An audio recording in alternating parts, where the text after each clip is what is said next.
అంటే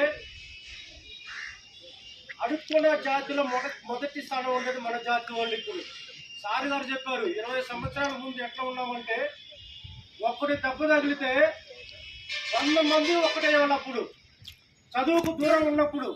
ఈ రోజు చదువుకు దగ్గరైనప్పుడు కూడా ఈ రోజు మనం ఏం చేస్తున్నామంటే ఒకరిని కొడుతుంటే వాటి టీడీకి సంబంధించిన మనం వెళ్ళకూడదు అంటున్నాడు, ఇంకొకరిని కొడితే వాడు వయసు సంబంధం వాడు అంతా మన వాళ్ళే. ఇది మనం గ్రహించాలి. First of all Babasaheb Ambedkar గారు మనం ఓటు హక్కు ఇచ్చారు. బాబాసాహెబ్ అంబేద్కర్ గారు మన ఓటు హక్కు ఇచ్చారు. ఆ ఓటు హక్కు ఎందుకు ఇచ్చారంటే ఈ రాజ్యాన్ని మనం పరిపాలించాలని బాబాసాహెబ్ అంబేద్కర్ మనకి ఓటు హక్కు ఇచ్చారు. దాన్ని కాంశీరామ్ గారు ఉత్తరప్రదేశ్లో రుజువు చేశారు. ఎందుకంటే మన సమస్యలకన్నీ పరిష్కారం రాజకీయ అధికారమే. మన సమస్యలకన్నీ పరిష్కారము రాజకీయ అధికారమే.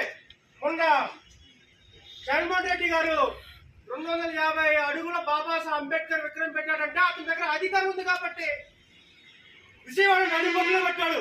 మనకు అధికారం లేదు కాబట్టి ఈ రోజు ఇక్కడ మనం అడుగుకునే స్థాయిలో ఉన్నాం. ఎందుకంటే మనము ఎన్నికల అయ్యేంత వరకు మనందరూ ఒకటిగా ఉంటాం, అందరూ ఒకటి అవుతాం. సమస్యలు అయితే దళితులంతా ఏకమవుదానేసి ఆ సమస్యల కోసం ఏదో పోరాటం చేస్తాము, ఏదో కొంత వాళ్ళకి న్యాయం చేసే విధంగా మనము పరిష్కరించబడుతున్నాయి.